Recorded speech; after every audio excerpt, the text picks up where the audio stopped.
Well, a little bit of family history. When I was 8 years old, the older children in my family, it was so large, had to watch over the younger children. So at 8 years old, I began spending afternoons in a fire station.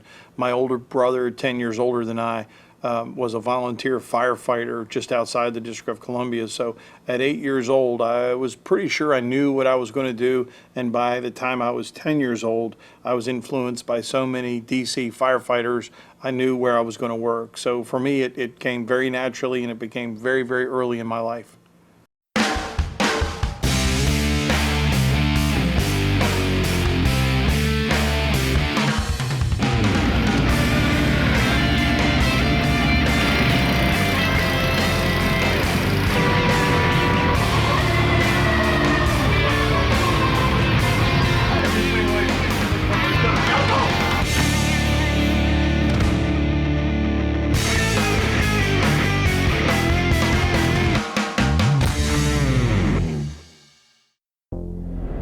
Welcome back to the Battalion, the series. We return with our first webisode of 2010 with Washington, D.C. Fire and EMS. Early morning, 4:30 a.m. in D.C. Call time is 7 o'clock, but at Engine 10, Truck 13, one of the busiest engine and truck companies in the nation, the members of Platoon Number 1 arrive at 4:30 to relieve the last platoon. Firefighters Charlie Finnemore and Fred Perry from Truck 13 hang out with the crew from Engine 10. Truck 13 responds to their first call of the morning. It's a medical.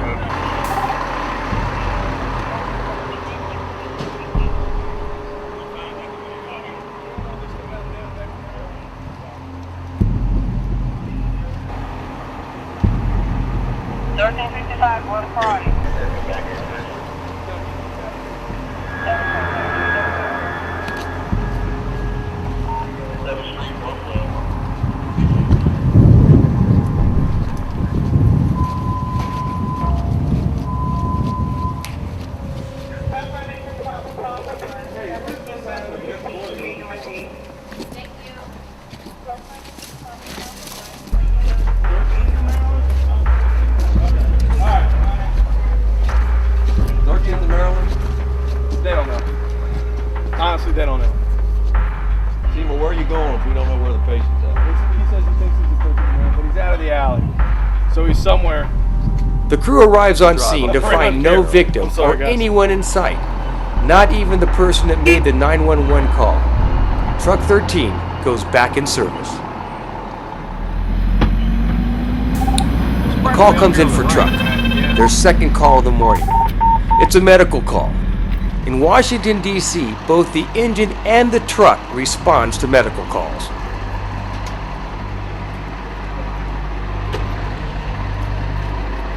Truck 13 arrives on scene at a 24-hour burger stand to find one of its patrons that had gone out of control and smashed the window. The crew checks the man for cuts or lacerations.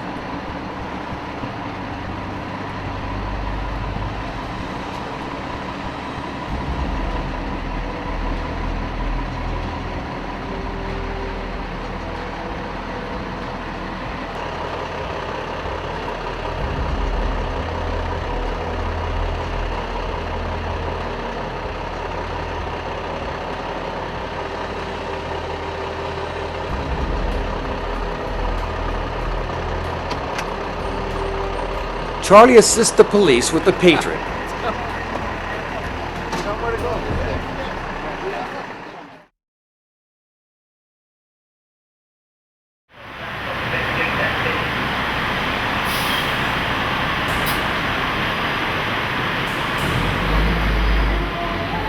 A call comes in.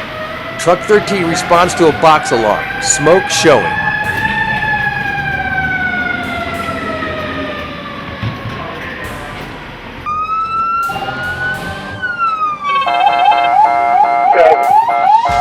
Downtown D.C. Headquarters. Assistant Chief Schultz is called to respond to a box alarm. Smoke showing. H driver to house 2. Be advised you have smoke. Engine 3, here we are, red coming. got truck 10 with you. That's just Furtado.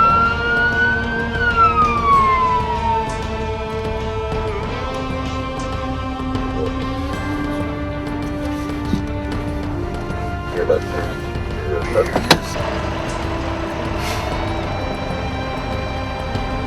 Chief Schultz arrives on scene. Smoke bellows from an old row house. Truck 13's ladder has been extended to the roof of the building. Firefighters have accessed the roof and are ventilating the structure. The crew of Truck 13 rips through the roof with a chainsaw for additional ventilation.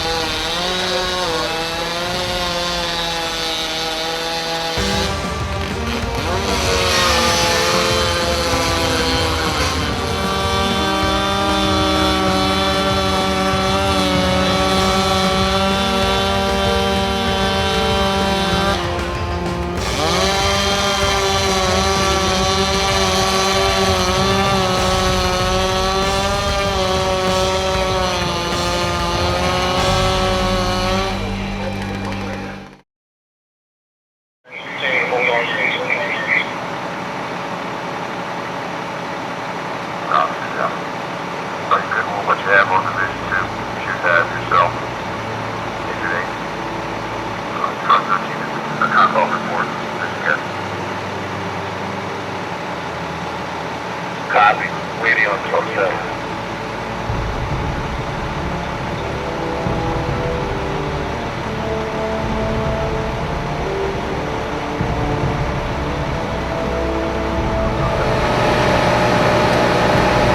The fire nearly extinguished. The firefighters prepare to enter the building.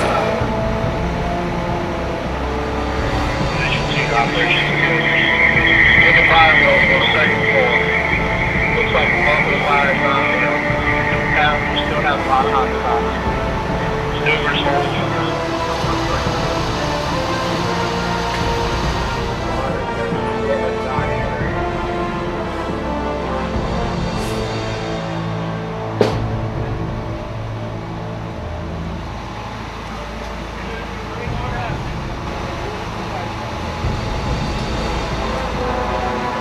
Truck 13's tillerman, firefighter Charles Fenimore, makes his way down the ladder to tend to the truck and prepare to move the ladder when necessary. One incident that really sticks out in my mind from when I was a probationer, one evening we had several people shot at 18th and K Street Northeast, and I drove the paramedic unit to Washington Hospital Center. On the way back from the hospital center, we came across a house that was fully involved, and we made a couple rescues in the adjacent structure, and it was just, it was a spectacular fire, and just to come across something like that before it was dispatched was really, remarkable that nobody called it in.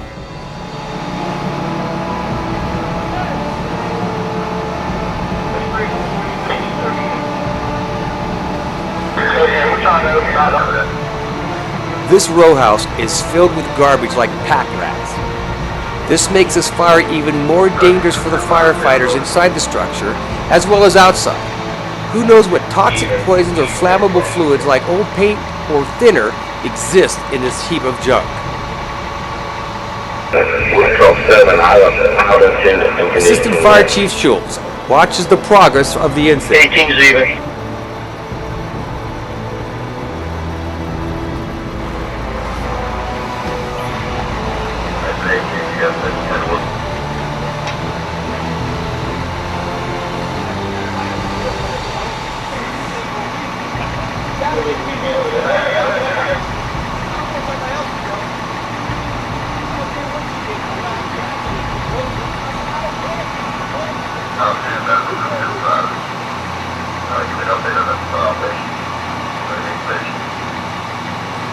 The final water is being sprayed on the structure to make sure that every ember is out. The crews prepare to go back in service.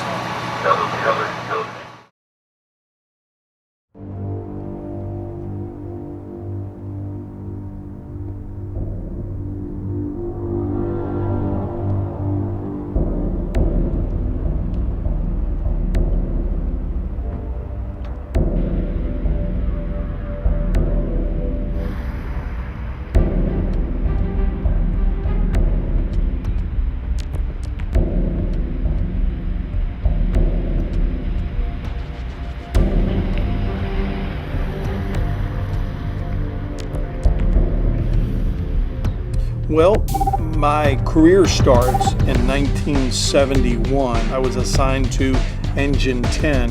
At the time, we had 3 platoons, and I was at Engine 10, number 3. And for the first couple of years, my family home was in the 1700 block of L Northeast, the row houses. So as I would go home and tell my parents about what had happened and where I was, they knew a rich history of the District of Columbia. Deputy Fire Chief Kenneth Crosswhite responds to a box alarm downtown.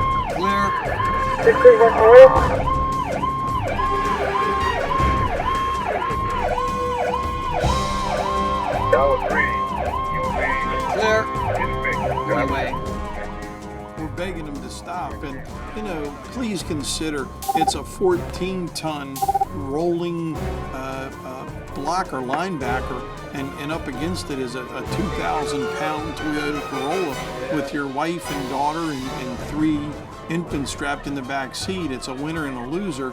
By the very nature of the size of the truck, even a small tap, or what seems like a small tap to the car, is going to be a devastating blow. And nobody says, you know what, I'm going to slow down at this green light because there may be a fire truck or an ambulance or a police car. It doesn't happen. So the slower I go, this is going to sound crazy, the faster I get there. The more under control I am, the more professional I am. The smoke between the buildings can be misleading, as the thick coal creates an inversion layer, keeping the smoke near the ground.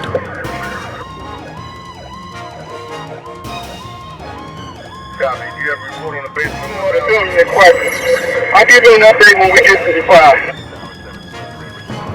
I copy. Op 6 to rescue 1. You back? Well, there was a saying a long time ago, and I hope it's still a station-level saying in our department, and that is, take the bitter with the sweet. And I think if you go about that, not just in your career, but throughout life, life's going to get a little easier. And then with us, it would always take the bitter with the sweet, and there's a lot of sweet. So, you may be assigned to the ambulance for a year or 2, but out of a 32-year career, that's not even a bat of the eye. Or you may be on a platoon you're not interested in, or you may be assigned to an engine when you want to be on a heavy rescue. And again, all of that will pass. And I think if you have the right attitude in life, boy, you're going to be non-stoppable. Smoke bellows from an office space under construction. The construction crew was on site. The engine and truck companies attacked the fire from all sides. One of the engine crews are inside the adjoining office space to check the walls for fire or burning embers. They may need to break through or break it down for haul out. Assistant Fire Chief Schultz is on scene and on the radio. Firefighters enter the structure and douse the flame. Smoke continues to bellow out the windows. Another truck company arrives on scene.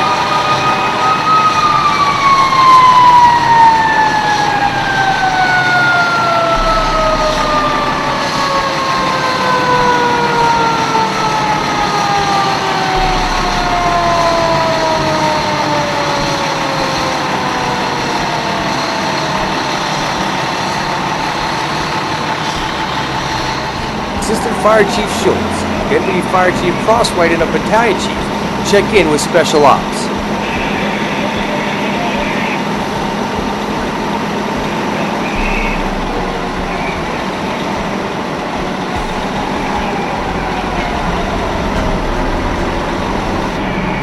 Squad 1 meets quickly before they enter the building to check for any victims.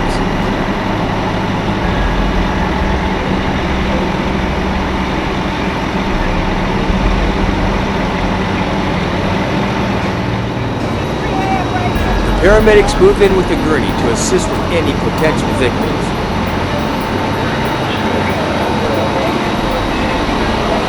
The Washington, D.C. Fire and EMS Mobile Command Unit arrives on scene, just in case this fire turns deadly and more dangerous.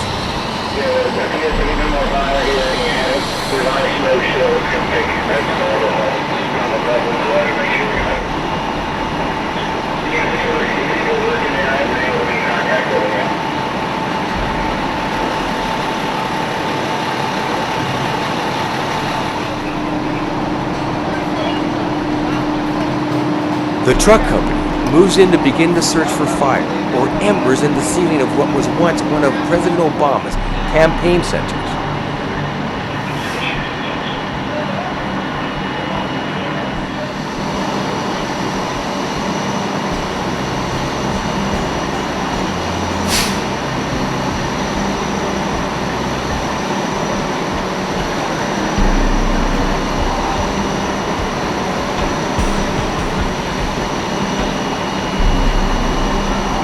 The engine and truck companies begin the haul out.